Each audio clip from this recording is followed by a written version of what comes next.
चोरी होने के एक दिन के अंदर रानीगंज थाने की पुलिस को बड़ी कामयाबी मिली। चोर को न सिर्फ पकड़ लिया बल्कि उसके पास से चोरी के गहने और नगद राशि भी बरामद की। इस बारे में रानीगंज थाने में रानीगंज थाना प्रभारी विकास दत्त ने एक प्रेस मीट की। उन्होंने पत्रकारों को बताया कि रानीगंज के ईस्ट कॉलेज पाड़ा में रहने वाले विश्वनाथ पेशे से पुरोहित है। 6 तारीख को वो एक शादी के सिलसिले में बांकुड़ा गए हुए थे। उनका घर खाली था।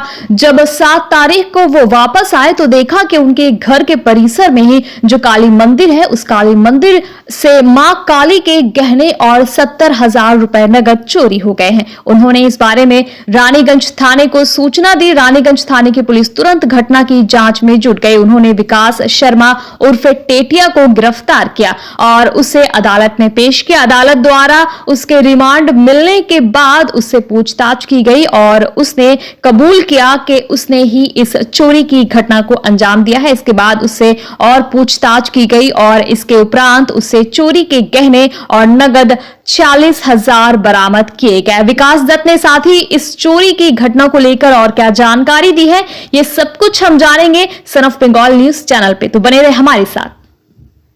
विश्वनाथ বটব্যাল বলে একজন ভদ্রলোক আছেন, উনি পুজো আজা করেন আর কি বেশি। ওনার বাড়ি হচ্ছে ইস্ট কলেজ পাড়া। তো বিশ্বনাথ বটব্যাল বিয়ে দিয়ে বেড়ালো আর কি। গত এই মাসের 6 তারিখে 6/3/2025 ও বাঁকুড়াতে একটা বিয়ে বাড়িতে গেছিল।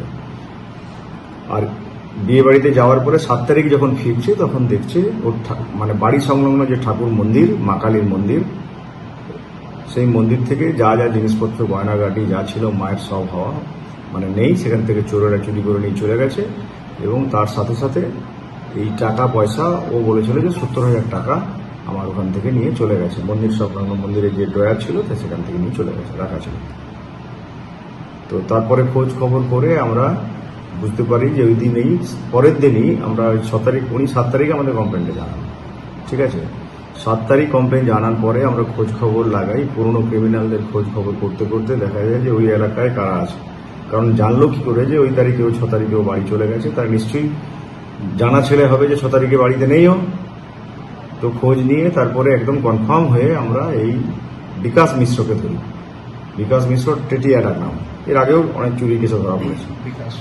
বিকাশ শর্মা টেটিয়াতে মানে ডাকনাম টেটিয়া, ওকে ধরা হয়। ও তখন স্বীকার করে হ্যাঁ আমি করেছি, ওই থাকেনি বলেই, বাবা থাকেনি বলে, বাবা মানে ওই লোকটাকে বাবা বলে, ঠাকুর মশাই তো পুজো টুজো করে বলে। কি কি নিয়েছিস, ওর কথা অনুযায়ী 70,000 টাকা চুরি হয়েছিল, প্লাস যে সোনাদানাগুলো চুরি হয়েছিল। এই মুকুট, রূপোর মুকুট থেকে শুরু করে যা মায়ের যা যা জিনিসপত্র আছে সেটা শুরু করে ও স্বীকার করে। পরে ওকে আমরা চুরিটা করে প্রথমে স্বীকার করে, তারপরে কিছু বলে না, আমরা কোর্টে পাঠাই। কোর্টে পাঠিয়ে রিমান্ড নিই। রিমান্ড নেওয়ার পরে ও বলে যে কোথায় কোথায় জিনিসগুলো রেখেছে আমি দেখে দেবো কোথায় রেখেছি। তারপরে ওকে রিমান্ডে নিয়ে 4 দিনের রিমান্ড পাই আমরা।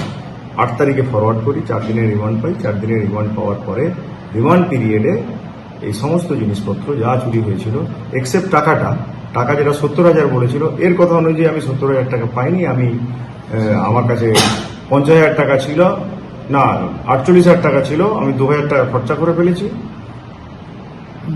বাকি 46,000 টাকা ওর কাছ থেকে উদ্ধার হয়েছে। কিন্তু উনি বলেছেন 70,000 টাকা আমার চলে গেছে। সেই টাকা পয়সা এগুলো আছে রিকভারি হওয়ার পরে ওর প্রোডাকশনের ডেট আছে কালকে, ওই কালকে কোর্টে প্রডিউস করা। আগের তথ্য কিছুটা সিসিটিভি ফুটেজের মতন চেহারা, প্লাস হচ্ছে এই পুলিশের ইন্টেলিজেন্স ইনপুট। ওখানে যে পুরনো চোর কে ছিল, এর বাড়ি কিন্তু ইনসিডেন্টলি ওই একই পাড়াতে। আবার এই লোকটা, এই ছেলেটি চোরটি ওর বাড়িতে যাতায়াত ছিল, বাড়িতে যাচ্ছে মাঝে মাঝে যেত আর কি, পাড়ার লোক হয়ে যেমন যায় পুজো আজা করতে গিয়ে যেত, সেগুলো করেছে। এটা হচ্ছে ওর যেহেতু জানা চোর। না, বাড়ি থেকে পাওয়া যায়, জঙ্গলে একটা জায়গা থেকে ও রেখে দিয়েছিল প্লাস্টিকের মধ্যে সবকিছু করে সমস্ত। হ্যাঁ, রেখে দিয়েছিল। ধরা পড়ে গেল তো না, এগুলো হয়তো ডিসপোজাল করার তো টাইম পেল না, সেখান থেকে আমরা উদ্ধার করেছি। একাই ছিল।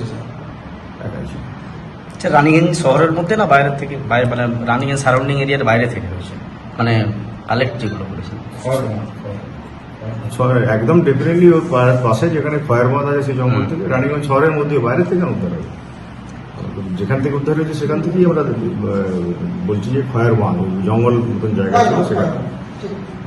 सन ऑफ बंगाल के माध्यम से हर खबर आप तक सबसे पहले पहुंचाई जाती है। सन ऑफ बंगाल जहां यूट्यूब, फेसबुक और वेबसाइट हर जगह पे है। हमारे यूट्यूब पे आप देखिए सन ऑफ बंगाल की खबरें। इसके अलावा सब्सक्राइब कीजिए, फेसबुक पे जाइए, फेसबुक पेज को फॉलो कीजिए। इसके अलावा हमारे वेबसाइट पर भी जाकर आप देख सकते हैं हर तरह की खबरें सबसे पहले। जी हाँ, हमारा वेबसाइट है www.sonofbengal.in। धन्यवाद।